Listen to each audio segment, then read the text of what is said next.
expliqué que todos y cada uno de los profetas traen el mismo mensaje, ¿sí? Todos y cada uno de los profetas traen el mismo mensaje. Las verdades que fueron enunciadas por Abraham, Ibrahim, las verdades que fueron enunciadas por Moisés, Juan, Jesús y el profeta Muhammad alayhi salatu wasalam, que la paz sea sobre todos ellos, básicamente es la misma. Uno depende con los ojos que los ve, con los ojos que filtra, es lo que va a obtener, ¿sí? Y quizás todos o la gran mayoría de nosotros, nuestro background, venimos de alguna forma del cristianismo. Entonces hay una parábola de Jesús alayhi salatu wasalam que nos ilustra un poco lo que nos sucede en el camino espiritual.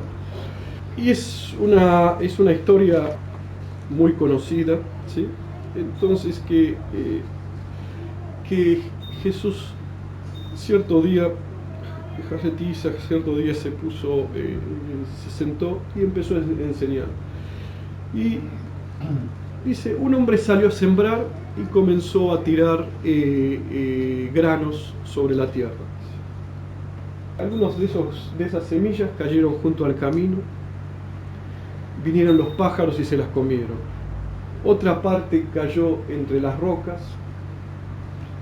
no había mucha tierra, brotó y con el tiempo no logró hacer raíces y se secó.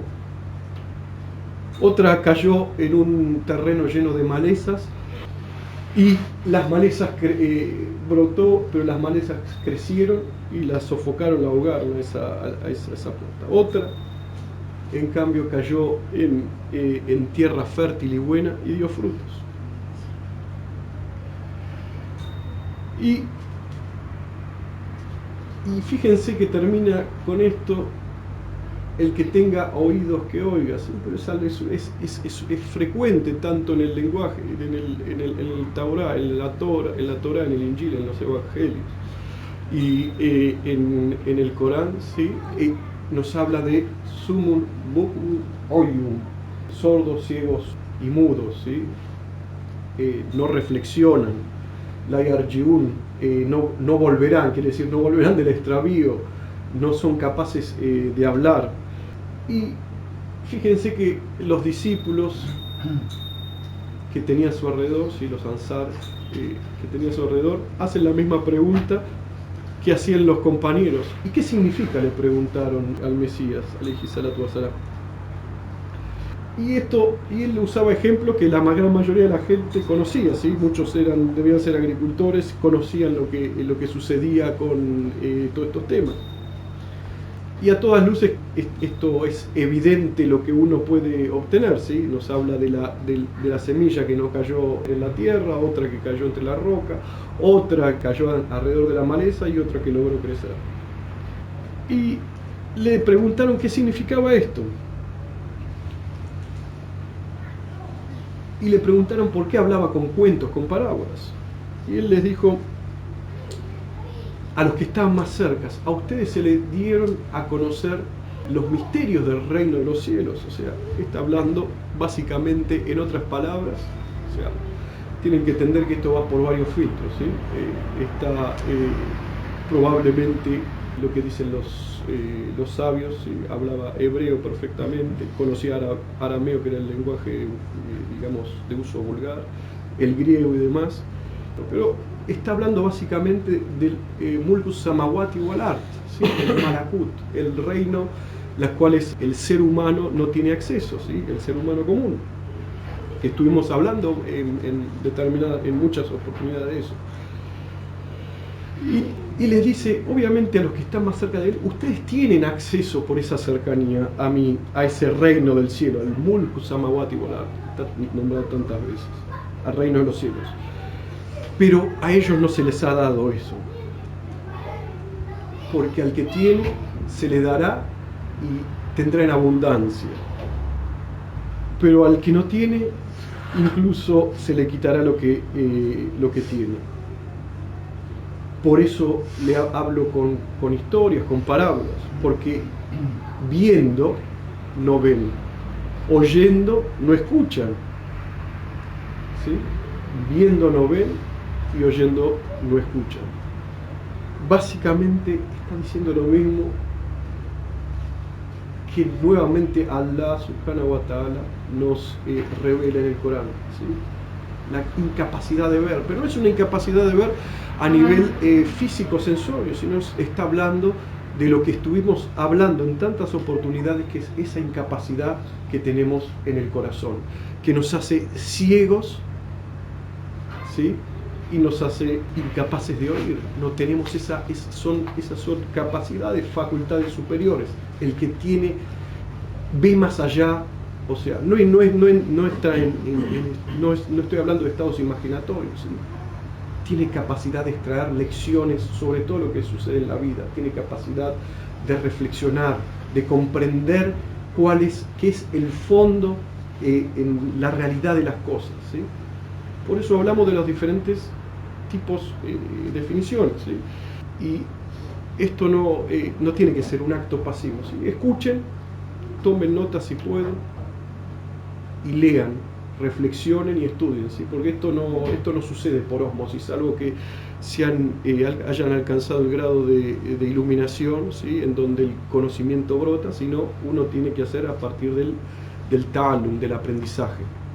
Es la misma ley para todos, la aplica para todos. El que quiere aprender matemática y aprende matemáticas en ciencias económicas, yo qué sé, lo mismo con cada profesión. Esto sucede exactamente lo mismo. Uno tiene que aprender, uno tiene que constantemente tener lectura, reflexión. Si uno no tiene eso, se entra en un estado de barzaj totalmente complicado, ¿sí? La mente se oxida, tiene incapacidad de reflexionar. Todos tenemos que aprender, tener el hábito de lectura y saber qué leemos, ¿sí? Si estamos en este camino espiritual o tratando de estudiar esto y no tenemos mucho tiempo, no nos pongamos a leer yo qué sé, Doña Flor y no sé, lo que fuese que sea, Don Juan y todas esas cuestiones. Es importante hacer constantemente, consultar qué es lo que uno tiene que leer, porque para cada persona hay una lectura de acuerdo al estado que está. El problema que tenemos la mayoría de nosotros, que en vez de empezar y preguntar, empezamos por cuestiones que no vamos a lograr una comprensión profunda, ¿sí? El que quiere estudiar medicina tiene que empezar por anatomía, no puede empezar a leer libros de neurocirugía, ¿sí? No va a entender nada, o si entiende, va a entender todo una comprensión parcial y alterada de las cosas. Lo mismo pasa con la religión, con los caminos espirituales. Uno no puede empezar leyendo a místicos que daban o a grandes sabios que daban por entendido que la persona que los leía había pasado por distintas etapas, pero está de moda, ¿sí? En estos días, en vez de empezar y agarrar libros de Ibn Arabi o de esto, de aquello, y se generan un montón de líos y uno entra más fácilmente en cualquier tipo de delirio. Entonces dice, ven, ¿sí? Viendo no ven y oyendo no entienden. Oyen y no entienden, ¿sí? Esa incapacidad del corazón está marcando Jesús alayhi salatu wasalam. Tantas veces, o sea, vuelvo a esto, está mucho más detallado en todo lo que vimos y en todas las tradiciones proféticas, pero quiero que entiendan que el fondo y la esencia de todo es lo mismo. Lo que lo perfeccionó fue Hazreti Muhammad alayhi salatu wasalam. Y si uno estudia y ve los hadices, que básicamente sería comparable con lo que son los evangelios, no con el Corán, va a entender, va a ver las similitudes que existen, ¿sí? Y no significa copia, porque lo que hacen, transmiten el mensaje divino que es uno. Eso uno lo tiene que tener claro. Y vuelve para lo que ellos estaban en esa época, y dice, así se cumple la profecía de Isaías, ¿sí? Vuelve a los textos que tenían. Con el oído oiréis, pero no entenderéis, ¿sí? Con la vista van a mirar, pero mirarán, pero no verán, porque se ha embotado el corazón de este pueblo. Han hecho duros sus oídos y han cerrado sus ojos, y no sea que vean con los ojos y oigan con los oídos, entiendan con el corazón y se conviertan, y yo los sano. Dice, bienaventurado en cambio vuestros ojos porque ven, diciéndoselos a sus discípulos, y vuestros oídos porque oyen, porque en verdad les digo que muchos profetas y justos ansiaron ver lo que vosotros estás viendo y no lo vieron, y oír lo que estás oyendo y no lo oyeron. ¿Sí? Sí. El profeta, alayhi salatu wasalam, es quien ilumina y abre los profetas, los anbiá, ¿sí? Por eso Hazreti Allah dice en el Sagrado Corán, La nufarriku beina hadim min rusuli, dice, no hacemos diferencia entre ninguno de los rusul, de los mensajeros. Dice, no hace diferencia, pero no significa que cada mensajero tenga un estadio espiritual, un grado de cercanía, ¿sí? Eso es distinto, ¿sí? El Maqam al-Mahmud es del profeta alayhi salatu wasalam. Esos son grados de luz, grados de cercanía. Y ya con el tiempo uno va entendiendo eso, ¿sí? va entendiendo que no son nombres y no son personas ni personajes históricos, sino son grados de verdad que Allah fue otorgando con el tiempo y con los distintos, a los distintos pueblos a los que fueron enviados, ¿sí? Estamos hablando básicamente de la tradición abrahámica, es decir, de lo que se desarrolló en todo lo que es la cuenca de la Mesopotamia, etc. Pero los profetas, a todos los pueblos les fue enviado un mensajero, un profeta, se les llegó el mensaje. Que no sepamos cuáles son su nombre no significa que no sean, no podemos decir tal o cual es porque no tenemos el conocimiento. Es probable que Buda haya sido, sí es probable, pero lo que nos llegó, claramente muchas cosas están totalmente ajenos a lo que es la realidad del mensaje del Tauhid, ¿sí? En qué derivó. Y así con cada uno de los personajes históricos, incluso en lo que es, hablando específicamente de Buda, hay mufassirun, hay exégetas que hablan acerca de Buda y explican quién pudo ser, cómo pudo ser, e incluso lo correlaciona con ciertas cuestiones coránicas. Pero no existe ninguna prueba ciencia cierta que haya sido o no. Pero volviendo a esto, fíjense la centralidad del corazón en todo esto. Y de vuelta, no tenemos que confundir corazón con un órgano físico, no tenemos que confundir corazón con una realidad sensible que la podemos tocar, sino es lo que nos diferencia del resto de las cosas, ¿sí? Y después explica un poco más esta parábola, ¿sí?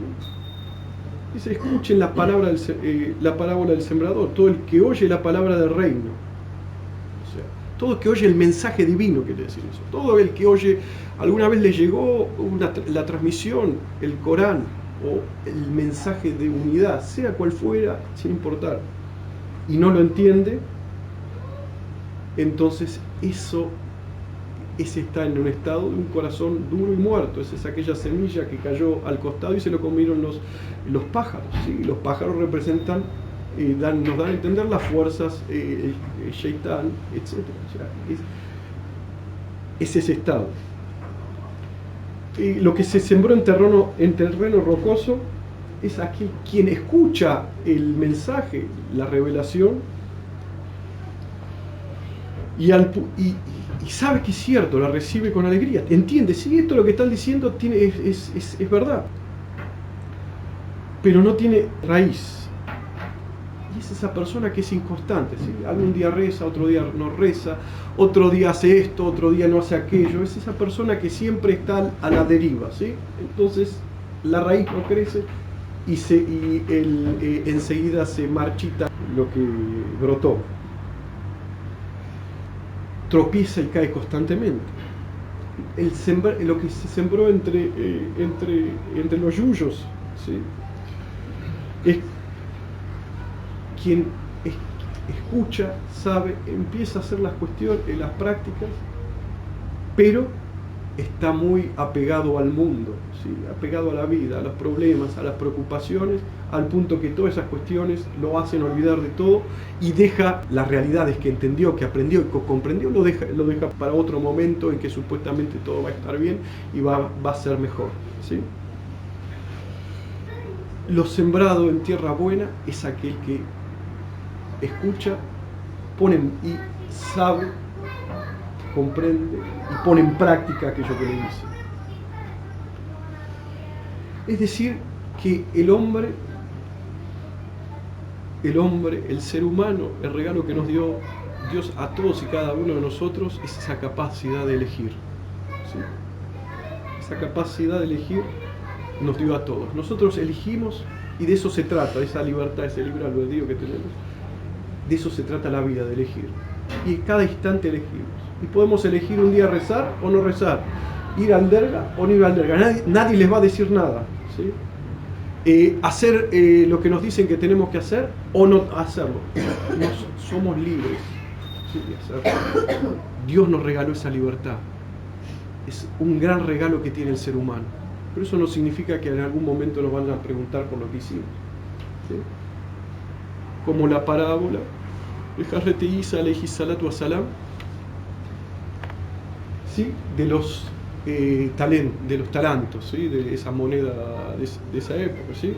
Dios dice, un dueño tenía 3 esclavos, a uno le dio 10 monedas, a otro le dio 5 y a otro le dio 1, 3, 1, no me acuerdo cuánto, no importa. Les dijo, pónganlo y que ese dinero inviértanlo, que ese dinero con el cual invierten, al tiempo voy a venir, les voy a pedir cuentas por lo que hicieron.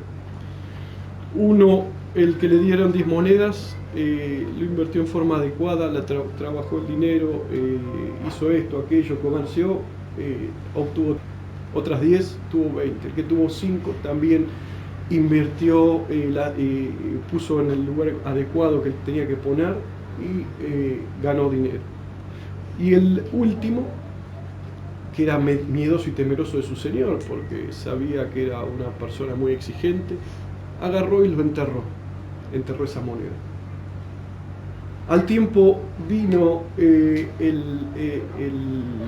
jefe de ellos, el señor, y le pidió, el que le dio 10, les pidió las cuentas de esas 10 monedas y le dio las otras 10. El jefe le dijo, su señor le dijo, como fuiste un siervo capaz y multiplicaste lo que tenías, en función a lo que hiciste te daré mucho más. Al que produce frutos, lo que se le otorga, se le da mucho más. Y lo recompensó. Con el segundo pasó lo mismo. Llegó el turno del tercero y le dije, acá está tu moneda, señor, porque yo sabía que eras señor y exiges incluso aquel hasta el punto máximo. Entonces, sabiendo eso, le dije, siervo incapaz, que yo soy exigente y quiero y exijo todas estas cuestiones, ¿por qué no pusiste a trabajar ese dinero? ¿Por qué no lograste multiplicar lo que te di? Dame tu dinero. Y le dijo, a quien no tiene se le quitará y no se le dejará nada. Y esto básicamente vuelve también a todos los principios del din y del camino espiritual. Cada uno de nosotros tenemos una capacidad distinta, ¿sí? Uno puede tener un foquito que ilumina 25, otro que ilumina 60, otro que ilumina 75, otro que ilumina 100 y otro que ilumina 150, otro un estadio, pero tenemos que usar lo que nos da. Si no usamos lo que nos da, Alá nos lo quita y nos va a dejar totalmente desprovistos. ¿Por qué? Porque no nos pide más de nuestra capacidad, ¿sí? No nos pide más, a nadie nos pide más de nuestra capacidad, pero lo que nos da lo tenemos que usar. lo que nos da lo tenemos que usar. Y eso es algo que nos dejamos estar, tiramos y desaprovechamos las oportunidades. Tiramos y desaprovechamos todos y cada una de las oportunidades.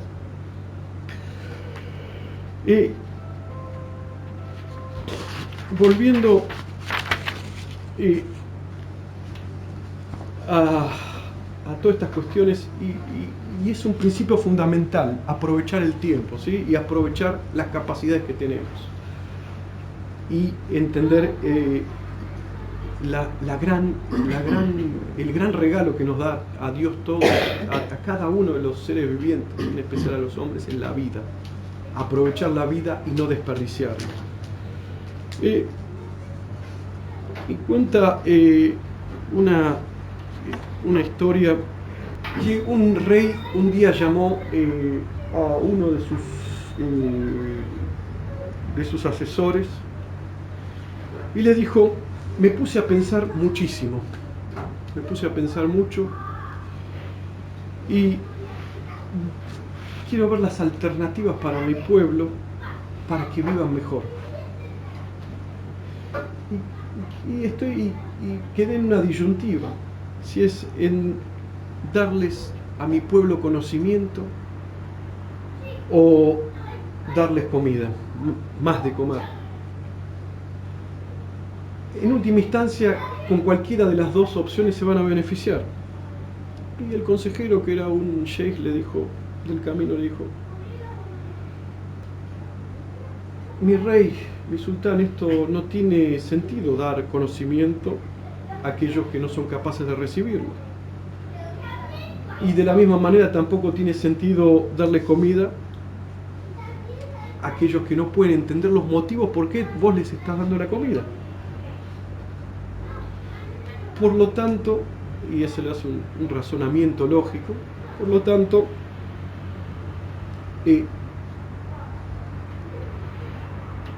no es correcto pensar que en ambos casos se van a beneficiar.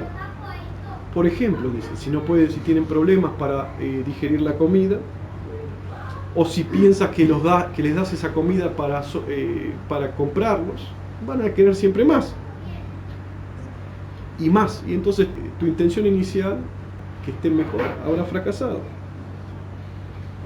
Por otro lado, si les das conocimiento, les dice,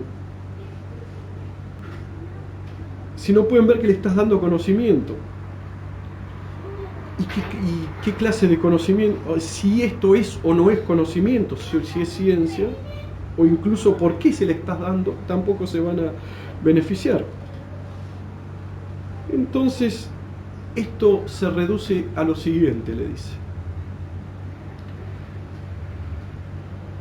a esta máxima, le dijo, la persona más valiosa es inútil y la más inútil es valiosa. El rey se quedó pensando y le dijo: la verdad que no entiendo qué me está diciendo. La persona más valiosa es inútil y la más inútil es valiosa, no entiendo. Entonces, demostrame esto con un ejemplo, le dice, para que pueda comprender. Entonces el sheikh llamó a su y le dijo: si pudieses hacer lo que quisieras, ¿qué dispondrías que alguien hiciese en Istambul, por ejemplo? Y él ya sabía lo que su sheikh apuntaba. Dice, hay un hombre, un tal y cual persona, en un lugar, en un pueblito alejado en Anatolia, y si lo ayudáramos podría hacer fortuna y además lograr prosperidad y ser de gran para todo el país y ser de beneficio para la religión. Pero este hombre está está totalmente necesitado. Y el rey dijo: bueno, vamos a ver, veamos de qué se trata todo esto, vamos a ver, quiero verlo con mis propios ojos. Entonces el sheikh le dijo: esto no funciona así, me van a ver que estoy vestido con un turbante, que estoy vestido con una jirca, y ya van a saber quién soy. Mejor vayamos todos como personas comunes. El rey se disfrazó, se cambió sus atuendos, el sultán ya no era, dejó de vestirse como un sultán, lo mismo el sheikh y todos los que lo acompañaban. Fueron al mercado y le dijeron, necesito dar en caridad 1 kilo de cereza a una persona que lo necesita. El comerciante era un verdulero que vendía fruta, verdura, muy rico, y dice, la verdad que nunca vi a nadie que me quisiera sacar 1 kilo de cerezas para, poniendo una excusa tan tonta para recibir como la caridad. Entonces el rey se apartó y le dijo, ya ves, la persona más valiosa es totalmente inútil. Bueno, siguieron caminando, pasaron, se encontraron como los arroyos que había antes por Estambul, ¿sí? Cuando pudieron, le dijo a los 2 derviches que estaban atrás, agarren al sultán y tírenlo al río.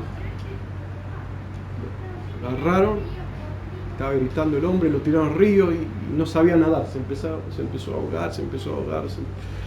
Y cuando estaba a punto de ahogarse, todos se quedaban estupefactos, mirando lo que estaba sucediendo.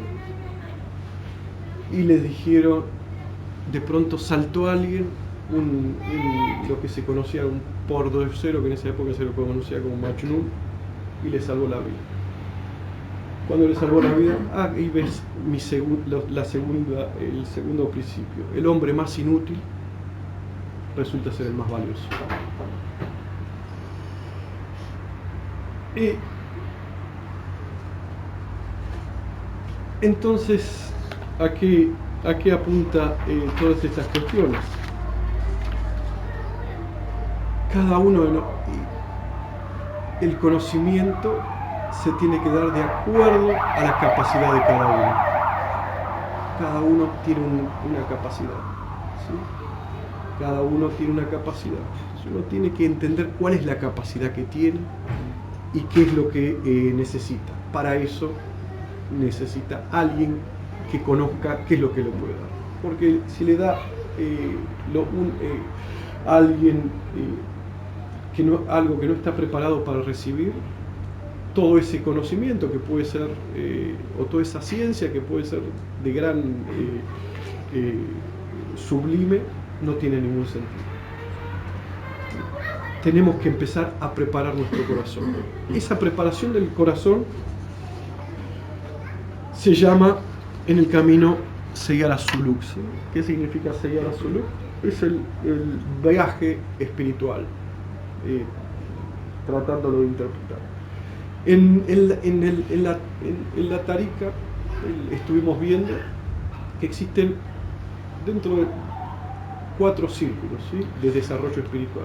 El primero, y es el que estamos todos, es el desarrollo dentro de los 7 atributos, ¿sí? De los 7 atributos, ¿qué significa? Cuando uno nos da cierta tarea espiritual, cierto ejercicio espiritual, los ejercicios espirituales para que realicemos, es para trabajar esos 7 primeros principios, ¿sí? Esos 7 primeros principios están representados en el cuadro, inshallah, que está ahí, lo pone inshallah, ¿sí? Son 7 estadios del ser. ¿Significa que somos 7 personas distintas? No. Ahora vamos a ver de qué se trata. Son estados de sutilidad, ¿sí?, o de densidad. Conforme nos vamos purificando, vamos avanzando, nos vamos acercando a estadios, digamos, de alguna forma superiores. Y la realidad que la gran mayoría pensamos, bueno, hago esto cuando quiero, como quiero, y de la forma que quiero, y pueden pasar años y básicamente está un poquito mejor quizás que cuando empezó. No cambia nada, ¿sí? Está un poquito mejor que cuando empezó, nada más. O quizá peor. vuelve a esa capacidad que hablamos. O sea, toda esta introducción era para tratar de enfocar los principios del desarrollo de la tariqa en relación a los nombres y al riada, a los ejercicios espirituales, y qué es lo que pasa si uno hace o no hace todas esas cuestiones. En definitiva, lo que tiene que tener claro es que cada uno decide lo que quiere hacer, y en base a lo que decide y cómo se pone a actuar es lo que va a obtener, ¿sí? Que Allah facilite y eleve a cada uno de nosotros nuestro estado, nuestro hal espiritual, que nos aleje de los estados de ilusión, de los estados de autoengaño, y que nos permita ver y no ser de aquellos que son ciegos, mudos y sordos. اللهم صل وسلم وبارك على أشراف نور جنب الأنبياء والمرسلين وعليهم والحمد لله رب العالمين. الفاتحة.